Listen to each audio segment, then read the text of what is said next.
Hi, welcome to Threads of Growth. This is a podcast where I talk about my journey through the human experience through the lens of struggling with mental illness. If you don't know me, I'm Jazz.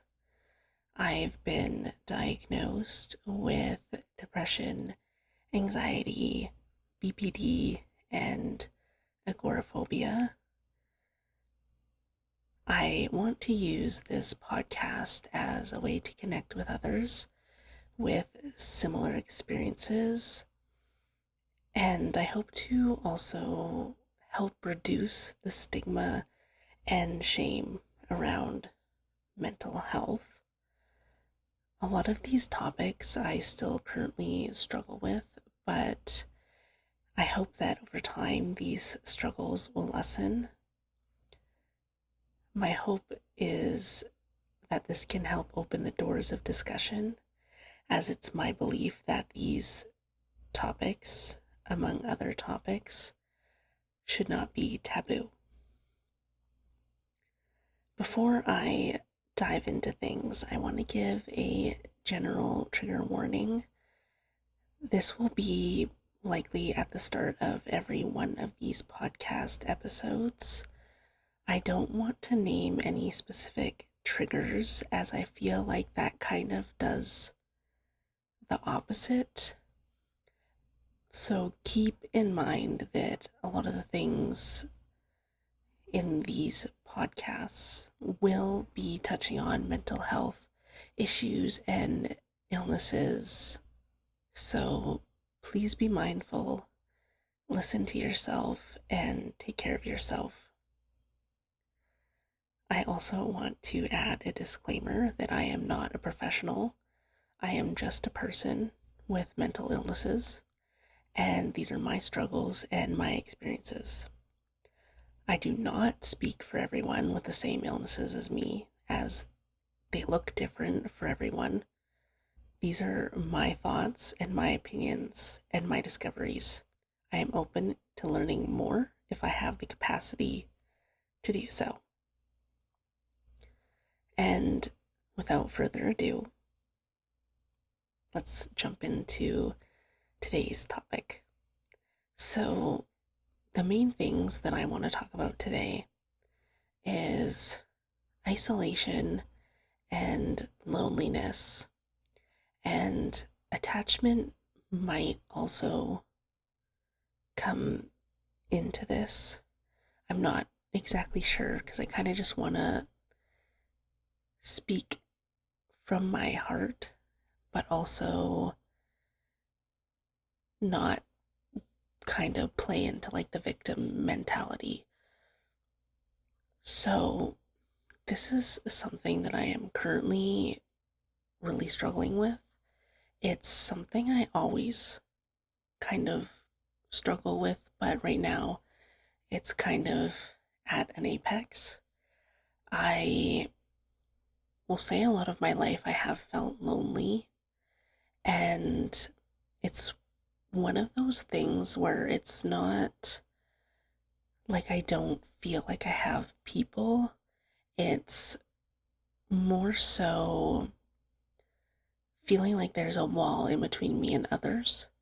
And I know that it is my own wall that I'm putting up, but it's frustrating when you want to connect with other people, but you feel that resistance and you know it's your own block, but trying to get through that and break through that feels really impossible. And I feel like the best way I can describe it is kind of like when you are having a sleep paralysis moment.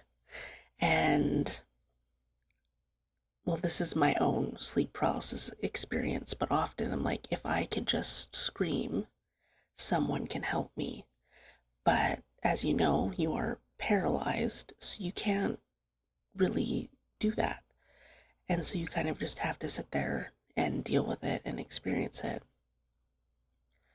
And of course, therapy can help. I go to therapy. I've been going to therapy for at least 3 years. I've seen multiple therapists over the course of the past 10 years. But one of the things that still gets to me is that I know that I have a fear of being vulnerable with people. And I know that because of my BPD, I sometimes get lost in these kind of delusions where I know that something isn't true. I know that people aren't trying to intentionally piss me off or trigger me, but it's hard for me to see it any other way. And I know when it comes to these things, the best thing you can do is try and communicate and be honest. But I think in my experiences, it's really hard to communicate. I have this experience where I try to communicate with other people, and I'm not sure if I'm not communicating clearly enough or what exactly is going on, but I will try to come to some sort of common conclusion between me and another party. And it doesn't matter what I say, how I say it, I'm still kind of misunderstood, or people don't really know where I'm coming from, or the thing that I may be trying to communicate is making the other person, uncomfortable. And I realize that this is out of my control and it's not something that I can really do anything about because communication is a two-way street. And if communication has no comprehension, then you're better off just talking to the wind, to be honest. And I think that's kind of where the isolation kind of comes into play, where I'm trying to communicate and it's not really working. And I know that I have a wound of being misunderstood. And then that kind of triggers, and then I get really dysregulated. And so I try to take a step back so I can regulate myself. And I know I need to work on my triggers. But if you have your own triggers, you know that sometimes you just never know when it's going to happen. You can know that something is a trigger, but in your mind and in your heart, you want to believe that it's not going to trigger you. Because if I think about these things just right now, I don't feel triggered. But if I am in a situation where these things are happening, then I can get triggered. So I think that's what is really hard for me with triggers is that I never know when it's actually going to trigger me. I know that I have an issue with it, but I never know when it's going to. I just hit my mic. I don't know when it's going to make me go from like 0 to 100. And that is also just kind of a thing with BPD is that your emotions can change in a split second. And I try not to act on those emotions, but it doesn't stop me from feeling those with like my whole being.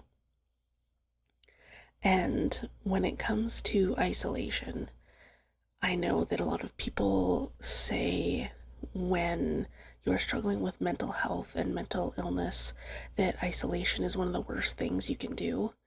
And I can kind of agree with that.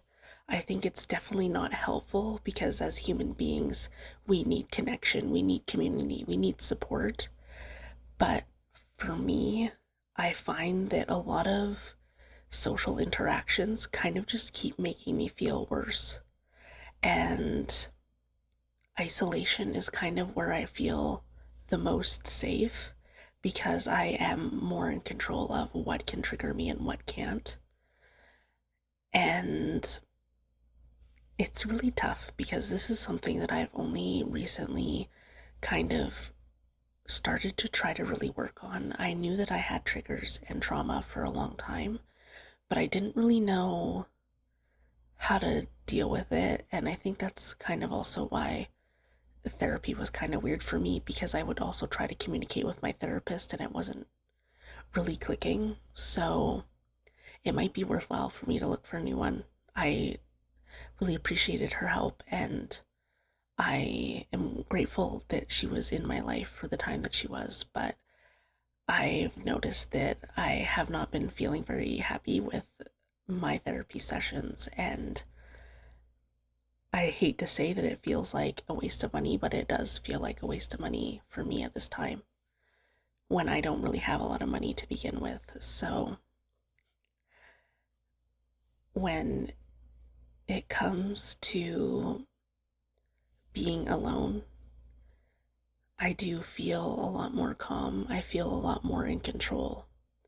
But then the loneliness kind of creeps up because it kind of reminds me of like, hey, I can't be around people. Or I know that when I am around people, things just become significantly harder. And I try to make sure that I honor myself and honor my emotions. I think it's really hard when you're also kind of stuck in that survival mode. I think I'm kind of in survival mode a little bit at this given moment. So I think that doesn't really help the current situation. But I know that I would keep putting myself in situations where I felt like I wasn't considered, and I would get really dysregulated and triggered. And to kind of combat this, I would smoke weed. Anytime I was triggered, anytime I was unhappy, anytime I was really upset, I would just smoke weed. And it was nice in a way that it was like an off switch for me. But then if you have smoked weed in your life, or maybe you've struggled with using weed too much, you may notice that you say that you don't act high, no one knows you're high. And what I've learned is that people do know. They just don't say anything.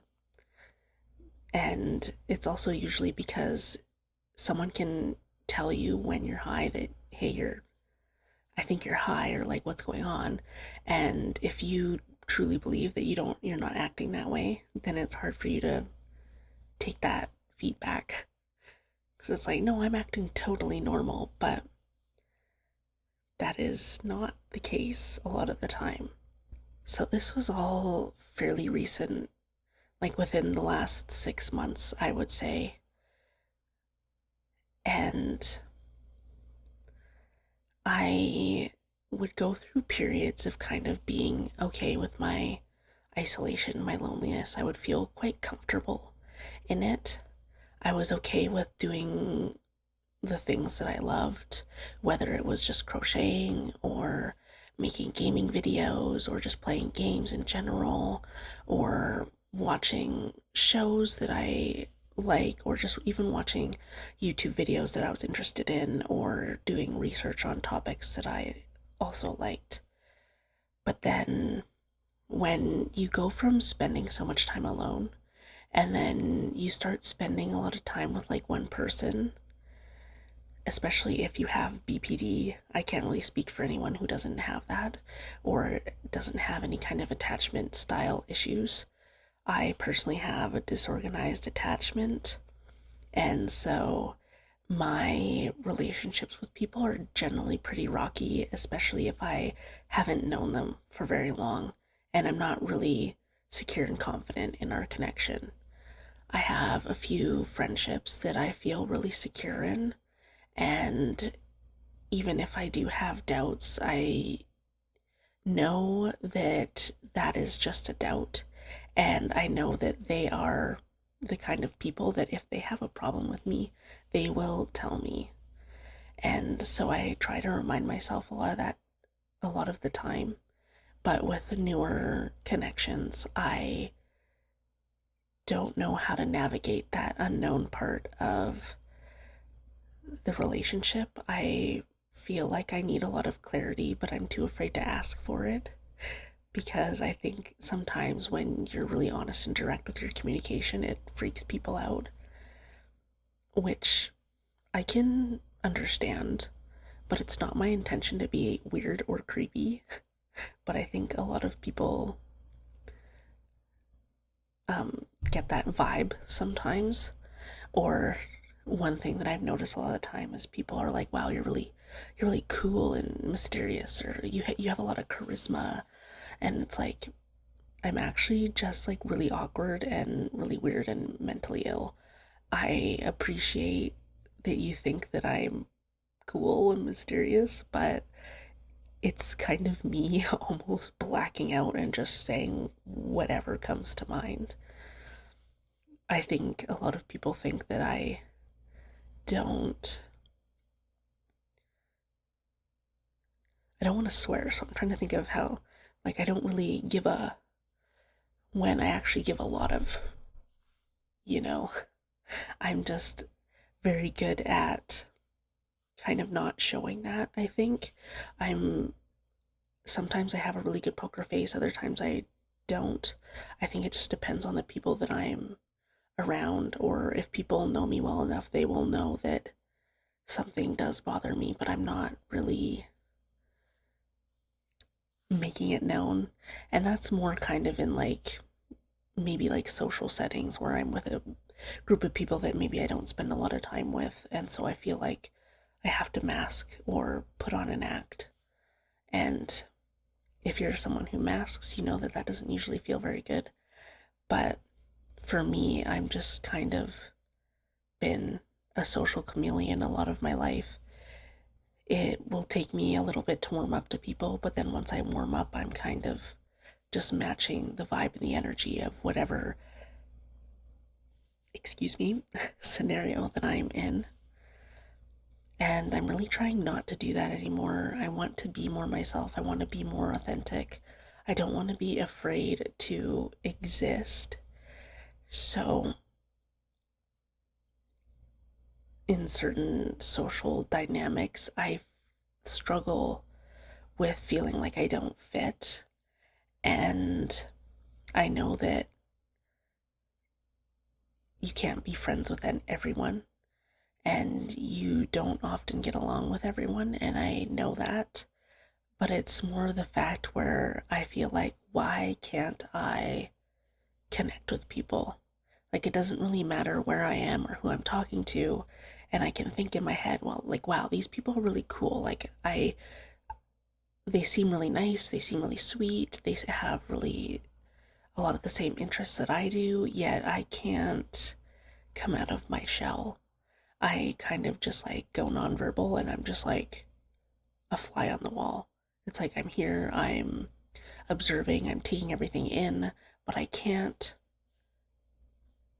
contribute to the conversation when I really, really want to.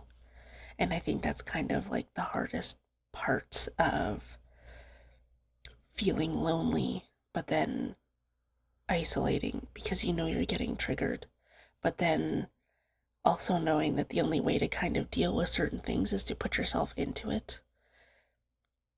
I know that with anxiety and especially like agoraphobia is the more you avoid anxiety, the more it kind of perpetuates and kind of festers and becomes worse. And the more you kind of expose yourself to these things, the easier it gets. But kind of putting yourself through these things can be tough because, of course, you want to, like, I might have to sneeze. I don't have to sneeze. But I forgot what I was talking about. I know it was something about anxiety. Something about this happens a lot. I kind of get on a roll and then one little thing distracts me and then I'm like, where am I? Who am I? What am I doing? Oh, you have to get out of your comfort zone to kind of make change and see growth. And being uncomfy is kind of just a part of life, but our brains are kind of wired a lot of the time to stick with things that are the most comfortable. And that's kind of what's hard about like making changes and trying to break old habits and cycles and try to remind yourself that not every experience is going to be a trauma experience, even though your body's like, hey, you're going to die. It's like, I don't think I'm going to die, but I appreciate your concern. But then your body's just kind of like sending off all these alarms. And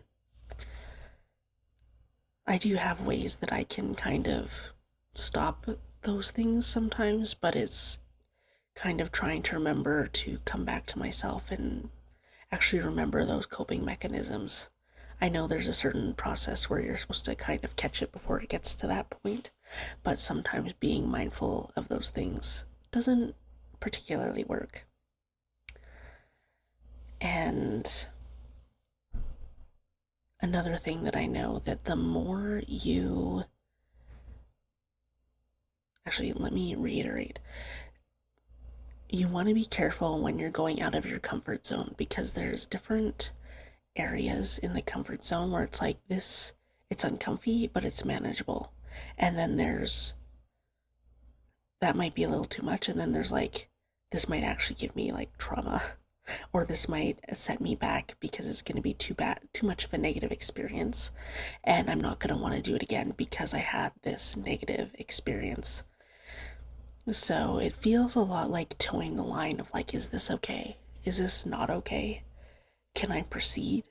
And then if you do struggle with trauma and stuff, you will know that sometimes you have a really delayed reaction to things. So in the moment, you're like, I think this is okay, and this feels fine. And then the next day, you're like, that was the worst experience of my life. And then it's kind of just like, what am I doing? Living, surviving. And sometimes that is all you can do. And even though that feels really frustrating and kind of like it gives me the ick, even though I know that it's okay to do that, but it's like I hate it for myself more specifically. Like if I was talking to a friend about it, I'd be like, please take care of yourself and I'm here if you need me, but don't feel any pressure. But I know that I am notoriously hard on myself a lot of the time, and I expect like perfection a lot of the time, even though perfection is just an illusion and, in my opinion, an excuse. But I still kind of let that kind of control me and stop me from doing certain things, even though I know that a lot of my life isn't perfect in the slightest. Not that it needs to be, but it's kind of just ironic, I guess. I'm not exactly sure how long I want these videos to be, just because I don't really want to beat a dead horse.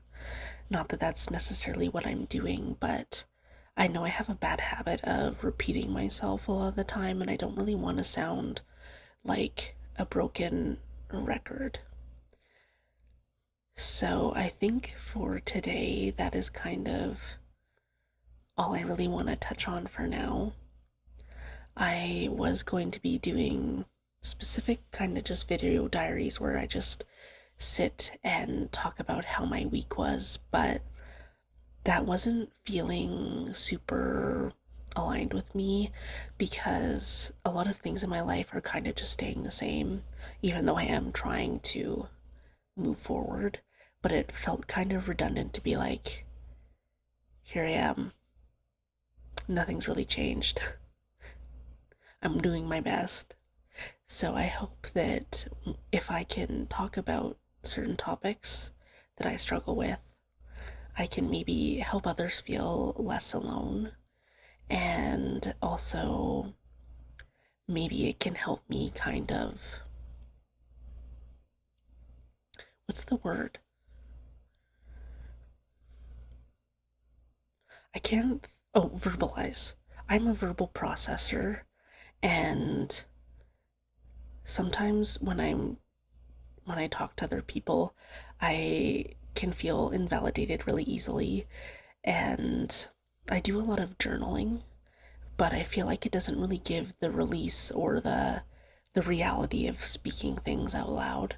So I hope that through this can also just kind of help me hear my own experiences, because like thoughts and feelings and tone and what have you just get really lost in text, and it's hard to kind of believe in the things that I'm writing, because I'm like, that's not real. That doesn't feel real. I don't believe that, even though I do.